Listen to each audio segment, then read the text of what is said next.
illegal alien leeching welfare for 20 years gets deported to Mexico. If you ask the lying lefties about the immigrants, they will say that they are the most innocent people that ever lived on this planet. They will add how they are not violent and that they do not represent a threat to the American society. They will say anything different from Trump's opinion, all in order to make him look bad. That is why they attack the president about his decision to sign the travel ban. Well, the travel ban is actually the best thing that happened to this nation.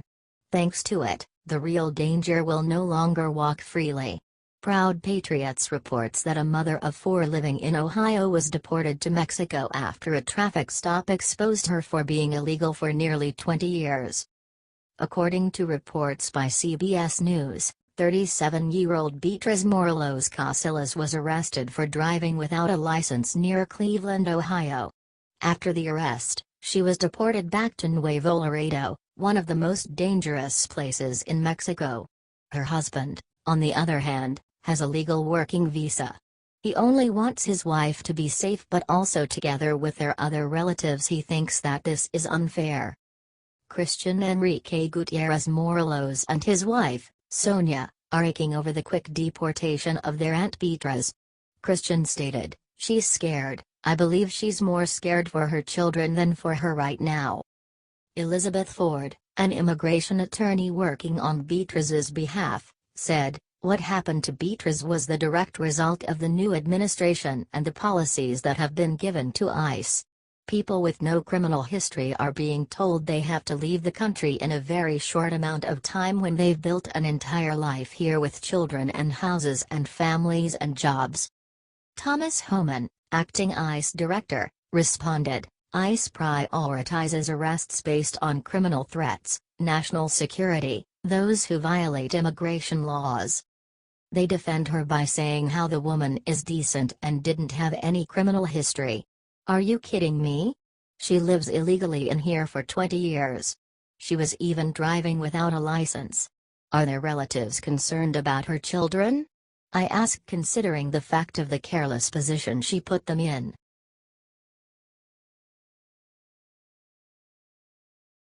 General Mattis issues new orders to military, liberals' jaws hit floor with loud thud. When President Trump appointed General Mattis to Secretary of Defense, he knew the man changed the way things work in America in regards to protecting this nation.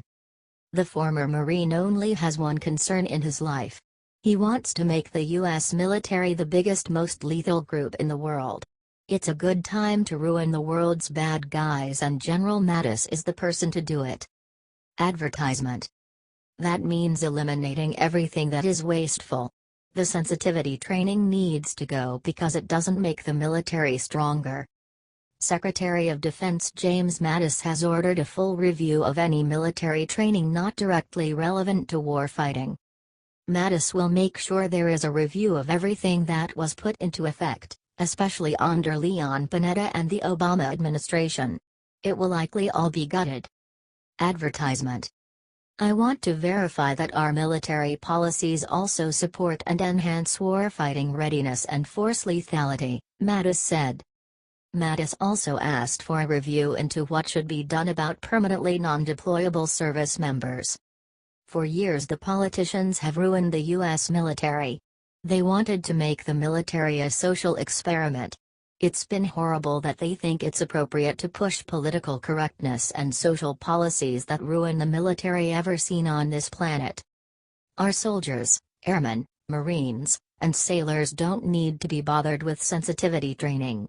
They need to know how to take orders, operate their weapons, and win battles. They don't have time to entertain the stupid notions invented by liberals who never served their country. The U.S. military is not a democracy. Nor is it a place for political nonsense. It is the single force that preserves our country and our freedoms. The America military will be prosperous again. It's too bad this didn't happen sooner.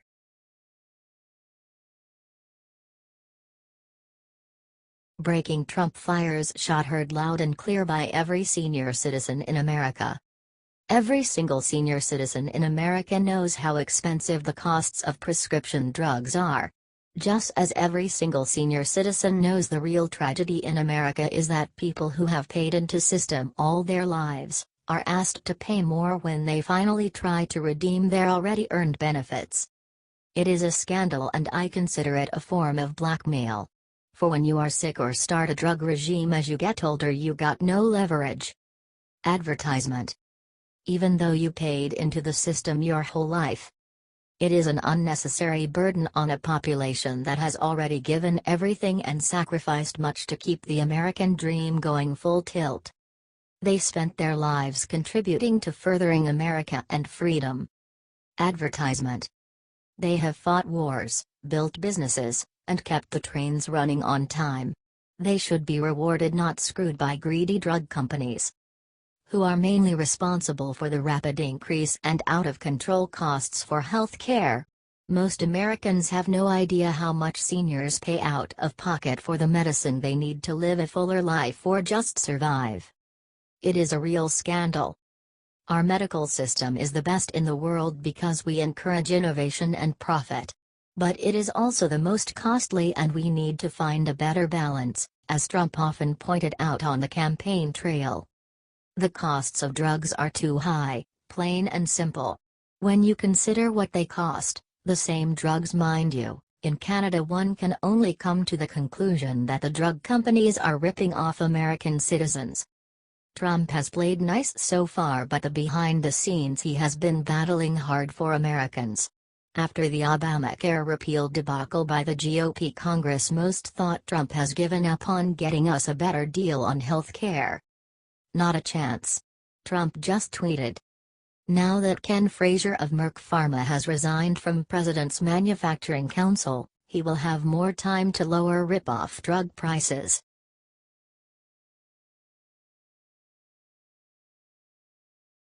Alaskan Bush peoples reveal Ami's cancer prognosis, please pray. Ami Brown from Alaskan Bush people is diagnosed with lung cancer. It was recently announced on the TV series that Ami has lung cancer, which is in stage 4. On the latest episode of the TV series, fans got an update on her condition. Billy, Ami's husband, revealed how serious her condition is. TMN Today City's Billy, Ami's hurting pretty bad, he said during Wednesday night's episode. We're in for probably a lot harder road than we've ever faced. There's no doubt about that. Sheila McCormack, the executive producer, delivered the treatment news to the family on the show. TMN Today City's McCormack, so the radiation is 5 days a week for 6 weeks. After the radiation, once a week she goes to the other building and they put N4 in her and she gets chemotherapy for 4 hours. Ami only weighs 94 pounds as cancer made her unable to walk properly. McCormack also said that if she continues to lose pounds, a feeding tube will be inserted in her. Her 32-year-old son Bam is taking the news very hard. He said while he was hugging his mother, he felt how thin she was. TMN Today City's Bam, what's going on now is the most difficult thing we've gone through because of who it's happening to, because it's mom and because of what it is. It makes a house burning down or a boat sinking or needing 5 stitches no big deal. This is really difficult. I don't even know what to say. The Brown family is saddened by Ami's condition. However, they are fighting to save her life. In this case, they should be prepared for the worst-case scenario. Cancer is one of the leading causes of death worldwide. In 2012, cancer took 8.2 million lives worldwide. It is expected that this number will rise in the next 20 years. Our thoughts and prayers are with the Brown family during this hard time.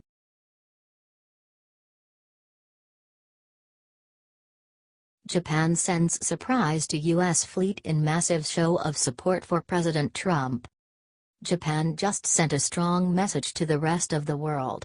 That despite the liberal media's attempts to sow chaos, all is well and good, and they support President Trump and America. And are ready to take action to prove it. Advertisement. Allies are important, as President Trump knows, and if you listen to the media all you will hear is that Trump makes our allies nervous. Not true, Trump has a great relationships around the world.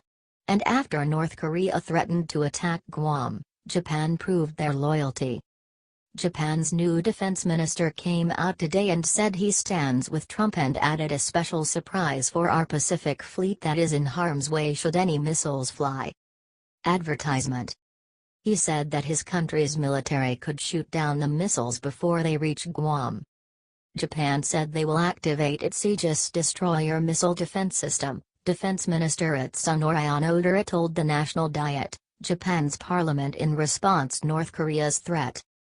According to Reuters, a spokesman for the Korean People's Army, KPA, threatened. The KPA strategic force is now carefully examining the operational plan for making an enveloping fire at the areas around Guam with medium to long-range strategic ballistic rocket Hwasong-12 in order to contain the U.S. major military bases on Guam, including the Andersen Air Force Base. Japan responded by reminding the world that any attack against Guam is a threat and attack against Japan, and cited Japan's mutual defense agreement with America as just one of the reasons they will stand with America. Japan sits about 620 miles to the east of North Korea, and they have been watching the growing threat seriously. Most of the missiles North Korea tests land in the Sea of Japan, which, as they say, is too close for comfort. Sadly, Obama and Bush and the rest of the establishment sat on their hands and did nothing, so now Trump has to clean up the mess. It is a national disgrace what they have allowed to happen. Guam lies about 1,600 miles south of Japan, and opting to include that island under its missile defense protection is a welcome change. Japan had previously said they would only shoot down North Korean missiles if they were aimed at Japan. But with this new defense policy, the civilian government will officially allow Japan's military to defend U.S. territories and other their allies in region in the event of North Korean missile attack.